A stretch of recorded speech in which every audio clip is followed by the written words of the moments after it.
Students, in this video I am explaining about a tri-n-butyl tinhydro reduction and acetylene condensation. First of all, I am going to explain tri-n-butyl tinhydrate reduction. Generally, tri-n-butyl tinhydrate is a organometallic compound.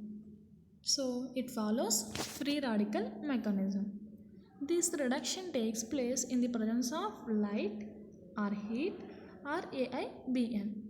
AIBN is also called azo bis isobutyro nitrile. Okay, ఇక్కడ nitrile వచ్చేసరికి మనకి functional గ్రూప్గా చెప్తాం. So ఇక్కడ మనకి try ఎన్ butyl టిన్హైడ్రేట్ reduction వచ్చేసరికి జనరల్గా ఏఐబిఎన్ ప్రజెన్స్లో జరుగుతుంది. సో ఆ కేసులో మాత్రమే మనకి ఫ్రీ రాడికల్ మెకానిజంని ఫాలో అవుతుంది.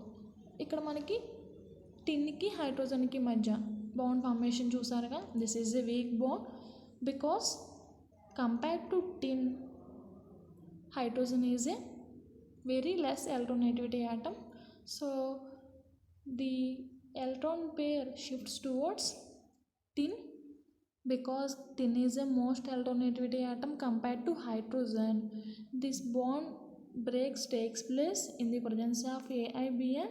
We get tin tri-n-butyl tinhydrate radical and hydrogen radical. This is the initial step in tri-n-butyl tinhydrate reduction. Then we follow different applications by using tri-n-butyl tinhydrate reduction. Generally it reduces halo compounds into hydrocarbons and it reduces also nitro compounds into hydrocarbons, and thiols or thio compounds are converted into hydrocarbons in the presence of tri-n-butyl tinhydrate. In any application we follow first step like this. Tri-n-butyl radical and hydrogen radical formation takes place. This hydrogen radical involves in a reaction finally. Okay, this is the first application of tri-n-butyl tinhydrate reduction. In this, halo compounds are converted into hydrocarbons. This is the initial step in the reaction. Here benzene is a solvent. We use any solvent to suitable for a reaction.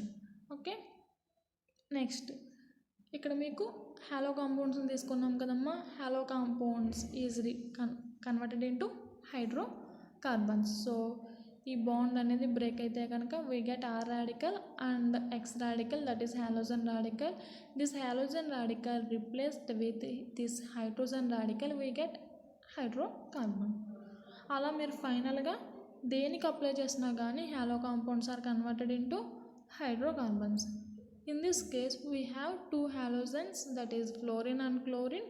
Out of these two, which is more reactive, then that is considered as a, suppose fluorine, here fluorine is a more reactive compared to chlorine. So at fluorine carbon hydrocarbon formation takes place, that is at fluorine side hydrogen radical attack takes place, we get a hydrocarbon. Suppose ఇక్కడ మీకు 2 moles of tri-n-butyl tinhydrate అనేది use చేసామనుకోండి, అప్పుడు ఫైనల్గా మీకు ఈ chlorine కూడా hydrocarbon, that is హైడ్రోజన్తో రిప్లేస్ అయ్యి హెచ్ రాడికల్తో we get benzene as a major product. ఇక్కడ మనం 1 mole యూస్ చేయడం వల్ల రియాక్టివిటీ ఆర్డర్ చూస్తాం. Compare to chlorine, fluorine is a more reactive. అందువల్ల ఫ్లోరిన్ ఒకటే మనకి హైడ్రోకార్బన్గా, హైడ్రోజన్తో రిప్లేస్ అయ్యి ఈ ఫ్లోరిన్ అటాచ్ చేసిన కార్బన్ ఒకటి మాత్రమే మనకి హైడ్రోకార్బన్గా చేంజ్ అయింది. 2 moles యూస్ చేస్తే కనుక 2 చేంజ్ అవుతాయి. ఇక్కడ మీకు నెక్స్ట్ ఎగ్జాంపుల్ చూస్తే కనుక బెంజైల్ గ్రూప్కి అటాచ్ చేసిన హాలోజన్ ఉంది, ఎరైల్ గ్రూప్కి అటాచ్ చేసిన హాలోజన్ ఉంది. ఇక్కడ మీకు రియాక్టివిటీ ఆర్డర్ ఫాలో అవ్వాలి. Suppose we use trialkyl n-butyl tinhydrate as a 1 mole, we consider reactivity order of free radical. Okay, ఇక్కడ మీకు రియాక్టివిటీ ఆర్డర్ ఆఫ్ స్టెబిలిటీ ఆర్డర్ని చూస్తే కనుక stability of carbocation and stability of free radical మనం సేమ్గా చెప్పుకుంటాం. So మీకు స్టెబిలిటీ ఆర్డర్ వచ్చేసరికి benzyl is more stable than benzyl radical is more stable than tertiary carbon and then secondary and then arrival and then primary. So ఇక్కడ మనకి ఈ ఎగ్జాంపుల్కి వచ్చేసరికి బెంజైల్ అండ్ ఎరైల్ ఉన్నాయి కదమ్మా. So benzyl is more stable than aryl. ఈ benzyl ప్లేస్లో మనకి హాలోజన్ అనేది రిప్లేస్ అయితే we get a major product as this. Okay, suppose మీకు ఎరైల్ ప్లేస్లో ఉన్న హైడ్రోజన్ హైడ్రోకార్బన్గా చేంజ్ అయితే కనుక we get this as a minor product. So it is a stereo selective reaction. What is meant by stereo selective reaction? In a reaction we get two products, one is major, other one is a minor, then that reaction is called stereoselective reaction. This is one of the stereoselective reaction. So in this we get two compounds, two products, one is a major, other one is a minor. This reactivity are mainly based on stability of free radical. Okay, this is one of the first application of triambutyl tinhydrate reduction. Second application వచ్చేసరికి nitro compounds are converted into hydrocarbons. So directly NO2 is replaced with hydrogen radical, then we get hydrocarbon as a major product. Third application వచ్చేసరికి thiols or thio compounds are converted into hydrocarbons.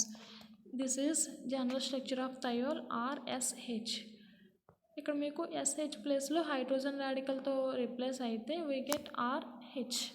So మీరు nitro compound చూసినా, thiols చూసినా, halogens are converted into hydrocarbons చూసినా, first step వచ్చేసరికి tri n butyl tin hydrate అనేది AIBNతో react అయ్యి we get tri n butyl tin radical plus hydrogen radical. Then second step అనేది మనకి ఉన్న అప్లికేషన్ బట్టి ఫాలో అవుతాం. అది నైట్రో కాంపౌండ్ చేంజ్ చేస్తుందా, హైడ్రోకార్బన్గా హాలోజన్ని చేంజ్ చేస్తుందా, థయాల్స్ని చేంజ్ చేస్తుంది. సో ఫైనల్గా మీరు కన్క్లూజన్ ఏం చెప్పొచ్చు అంటే by using tri n butyl tin hydrate, halo, nitro and thiols are converted into directly hydrocarbons. Okay, this is about tri n butyl tin hydrate reduction. Next I'm going to explain the SL-ion condensation.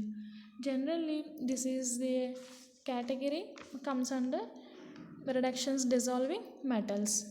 Already me reduction dissolving metals means when metal dissolves in acid, base, NH4Cl or liquid NH3 whatever it, ఆ metal అనేది దానిలో dissolve అయ్యి మనకి ఫర్దర్గా రిడక్షన్లో involve అవుతుంది. Okay, so రిడక్షన్లో involve అవ్వడం అంటే metal undergo loss of hydrogens, it gives to reactant in a molecule. Okay, so అలా మనకి మెటల్ అనేది రియాక్షన్లో ఇన్వాల్వ్ అయినప్పుడు మనకి జరిగే రిడక్షన్కి ఇది ఒక ఎగ్జాంపుల్గా చెప్పొచ్చు SL-ion కండెన్సేషన్. ఇక్కడికి వచ్చేసరికి reductive coupling of 2 carboxylic acids in the presence of sodium అనేది జరుగుతుంది. రిడక్టివ్ కప్లింగ్ మీన్స్ ఇక్కడ మీకు మేజర్గా యూస్ చేసే రియాక్టెన్స్ వచ్చేసరికి carboxylic acids. So carboxylic acids మీరు 2 moles అయినా తీసుకోవచ్చు, లేకపోతే ఒక మాలిక్యూల్లో 2 కార్బాక్సిలిక్ ఎస్టర్స్ అయినా ఉండొచ్చు. ఆ 2 కార్బాక్సిలిక్ ఎస్టర్స్ మధ్య మనకి CC బాండ్ ఫార్మేషన్ జరుగుతుంది. దాన్నే మనం రిడక్టివ్ కప్లింగ్ అంటాం. Okay, what is meant by reductive coupling? Coupling reaction అంటే ఏంటి? There is a new CC bond formation takes place in a molecule, that is nothing but a coupling reaction. Okay, in this case 2 carboxylic esters undergo coupling reaction in the presence of sodium metal to form major product as a alpha hydroxy ketone. This alpha hydroxy ketone is also called as SL-ion. That's why it is called SL-ion condensation. This is general reaction of SL-ion condensation. In this we consider 2 moles of carboxylic esters. These 2 moles of carboxylic esters undergo reduction in the presence of sodium, and then we use hydrolysis for workup process. We get SL-ion, that is alpha hydroxy ketone. This is general reaction. So mechanism చూస్తే కనుక we consider 2 moles of carboxylic esters. First we consider 1 mole of carboxylic esters. ఈ 1 mole of carboxylic estersలో more reactive part ఏంటి? ఎస్టర్లో electrophilic nature ఎక్కడుంది? Compare to carbon and oxygen ఇక్కడ మనకి electrophilic nature means electron density ఎక్కడ ఉంది అంటే కనుక కార్బన్ అని చెప్పొచ్చు. ఎందుకు అంటే కనుక ఈ compare to carbon and oxygen is a most electronegativity atom. So bond pair shifts towards oxygen. So ఆక్సిజన్కి మనకి నెగిటివ్ ఛార్జ్ వస్తుంది. సో ఈ రాడికల్ మెకానిజంని ఫాలో అవుతుందని చెప్పుకున్నాం కదా ఆల్రెడీ. సో ఈ రాడికల్ మెకానిజంని ఫాలో అవుతుంది ఇది. So bond pi bond is a weak bond compare to sigma bond. ఈ పై బాండ్ అనేది బ్రేక్ అయినప్పుడు ఆక్సిజన్ దగ్గర ఒక రాడికల్ వస్తుంది, కార్బన్ దగ్గర ఒక రాడికల్ వస్తుంది. Initially we use 1 mole of carboxylic esters. So sodium అనేది మనకి మెటల్ కదా, metal undergo reduction. So gain loss of electrons. So ఇది లాస్ ఆఫ్ ఎలక్ట్రాన్స్ మీన్స్ 1 ఎలక్ట్రాన్ని లాస్ అయ్యి ఆ ఎలక్ట్రాన్ని ఏం తీసుకుంటుంది, compare to carbon and oxygen, oxygen is the most electronegative atom అవ్వడం వల్ల ఆ ఎలక్ట్రాన్ని ఆక్సిజన్ యాక్సెప్ట్ చేస్తుంది. సో ఆక్సిజన్ దగ్గర ఆల్రెడీ ఒక ఎలక్ట్రాన్ ఉంది. నెక్స్ట్ సోడియం దగ్గర నుంచి ఒక ఎలక్ట్రాన్ అనేది ఆక్సిజన్కి పాస్ అయితే కనుక ఆక్సిజన్ దగ్గర మనం మైనస్తో ఇండికేట్ చేసి RC radical pi bond breaking వల్ల రాడికల్ ఫార్మేషన్ జరిగింది కార్బన్ దగ్గర O minus Na plus OMe. Okay, ఇక్కడ మనం 1 మోల్నే తీసుకున్నాం first of all. So second వచ్చేసరికి మనం అగైన్ ఈ కేసులో ఇక్కడ రాడికల్ ఫామ్ అయింది కదమ్మా ఈ కార్బన్ దగ్గర. నెక్స్ట్ ఈ బాండ్ పేర్ అనేది ఇలా షిఫ్ట్ చేసామనుకోండి. సో అప్పుడేమొస్తుంది ఇక్కడ పాజిటివ్ నెగిటివ్ ఇదంతా కలిపి Na ప్లస్ OMe మైనస్ టోటల్గా సోడియం మెథాక్సైడ్గా ఎలిమినేట్ అయిపోతుంది NaOMe. Then we get RC double bond O radical. Carbon దగ్గర ఒక రాడికల్ ఉంది, ఎందుకంటే ఇక్కడ రాడికల్ ఉంది కదా, మనం ఓన్లీ ఈ బాండ్ని షిఫ్ట్ చేసాం. కార్బన్ దగ్గర పాజిటివ్ ఛార్జ్ వచ్చింది, ఈ ఆక్సిజన్ దగ్గర నెగిటివ్ ఛార్జ్ వచ్చింది. ఆ బాండ్ షిఫ్ట్ చేసినప్పుడు RC double bond O radical. Same ఇదే ప్రాసెస్ని మనం అనదర్ మోల్ ఆఫ్ ఎస్టర్స్లో తీసుకున్నాం అనుకోండి. వీ హ్యావ్ 2 కార్బాక్సిలిక్ ఎస్టర్స్ కదా. సో అదర్ మోల్ తీసుకుంటే కనుక సేమ్ రియాక్షన్ జరుగుతుంది కదా. ఇక్కడ రాడికల్ ఉంటుందమ్మా RC radical O minus Na plus OMe. దీని నుంచి కూడా మనకి ఈ బాండ్ బ్రేక్ చేస్తే కనుక కార్బన్కి పాజిటివ్ ఛార్జ్ వస్తుంది. అలానే OMe మైనస్ Na ప్లస్ రెండు కలిపి సోడియం మెథాక్సైడ్ NaOMeగా ఎలిమినేట్ అయిపోతాయి. సో ఫైనల్గా మీకు రియాక్షన్లో 2 మోల్స్ ఆఫ్ NaOMe అనేది ఎలిమినేట్ అయింది. ఇక్కడ ఆల్రెడీ రాడికల్ ఉంది, అదర్ మోల్లో కూడా మనకి RC డబుల్ బాండ్ రాడికల్ ఉంది. సో రాడికల్ కప్లింగ్ రియాక్షన్ జరిగితే కనుక రెండింటికి మధ్య there is a bond formation takes place between C double bond C double bond. This is a new bond, this is a coupling bond. This reaction is called coupling reaction. మీరు already third సెమ్లో సింథసిస్లో చూసారు కదా, coupling రియాక్షన్స్లో formation of CC single bond unit అంతా కూడా మనం coupling reactions observe చేస్తాం కదా. సేమ్ దానిలానే ఇందులో కూడా కప్లింగ్ రియాక్షన్ జరిగింది. Next we use sodium again. మళ్ళీ సోడియం యూజ్ చేస్తే కనుక compare to carbon, oxygen is a most electronegativity atom వల్ల ఈ పై బాండ్ బ్రేక్ అయినప్పుడు కార్బన్ దగ్గర రాడికల్, ఆక్సిజన్ దగ్గర ఒక రాడికల్. సో ఈ సోడియం అనేది 2 సోడియం మెటల్స్ని యూజ్ చేస్తే కనుక సోడియం అనేది ఒక ఎలక్ట్రాన్ దీనికి పాస్ చేస్తుంది. అలానే ఈ బాండ్ కూడా బ్రేక్ అవుతుంది కనుక దీనికి ఒక బాండ్ దీనికి ఒక ఎలక్ట్రాన్ని పాస్ చేస్తుంది. So finally we get RC radical O minus Na plus C radical O minus Na plus R. Okay, next ఈ కేసుకి వచ్చేసరికి మనం ఇక్కడ ఒక రాడికల్ ఫార్మేషన్ జరిగింది, ఇక్కడ ఒక రాడికల్ ఫార్మేషన్ జరిగింది. ఈ రెండు కూడా మనకి డబుల్ బాండ్గా ఇన్వాల్వ్ అవుతాయి, డబుల్ బాండ్గా ఫామ్ అవుతాయి. నెక్స్ట్ ఈ కేసుకి వచ్చేసరికి హైడ్రాలిసిస్ చేసామనుకోండి. హైడ్రాలిసిస్ చేస్తే కనుక ఇక్కడ H, ఇక్కడ OH అలా ఫామ్ అయ్యి మనకి RCOH double bond COH R form అయింది. ఓకే, జనరల్గా ఇది ఎలా ఉందంటే ఈనోల్ ఫామ్లో ఉంది. సపోజ్ మీరు ఈ కార్బన్ తీసుకున్న 2 కార్బన్స్ దగ్గర OH అనేది ఎగ్జిస్ట్ అయి ఉంది కదా. Compare to enol form tautomerisms తెలుసు కదమ్మా, keto enol tautomerism. Compare to enol form keto form అనేది మనకి మోస్ట్ స్టేబుల్ ఫామ్. సో ఈ 2 కార్బన్స్ మీద ఉన్న OHలో ఒక హైడ్రోజన్ అనేది ఒక కార్బన్ దగ్గర ఉన్న OH అనేది మనకి కీటో ఫామ్గా చేంజ్ అవుతుంది ఈనోల్ ఫామ్ నుంచి. సో ఈనోల్ ఫామ్ నుంచి కీటో ఫామ్గా చేంజ్ అయినప్పుడు దాన్ని మనం రివర్సిబుల్ రియాక్షన్గా చెప్పొచ్చు. This converts to this again reaction back. So మనకి ఫామ్ అయింది ఆల్ఫా హైడ్రాక్సీ కీటోన్.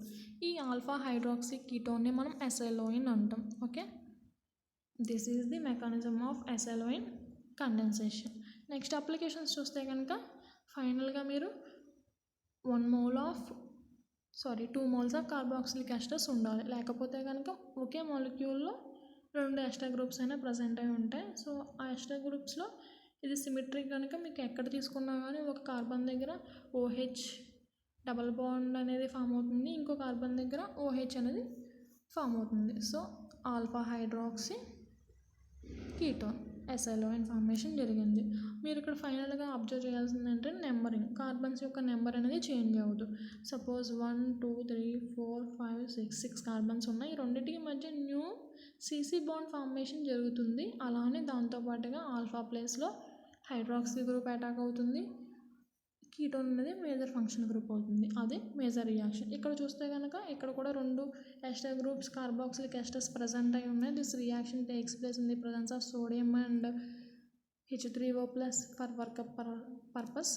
సో ఈ కేసులో కూడా మీకు ఎన్ని కార్బన్స్ ఉన్నాయి? 1 2 3 4 5 6 7 8 9 కార్బన్స్ ఉన్నాయి. సో 9 కార్బన్స్లో మనకి రింగ్ ఫార్మేషన్ జరిగింది.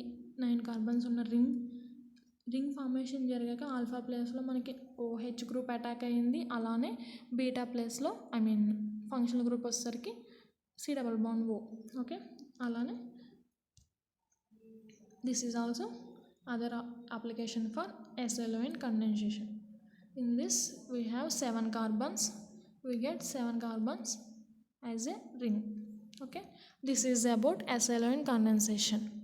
Okay, up to this reduction unit completed. Thank you.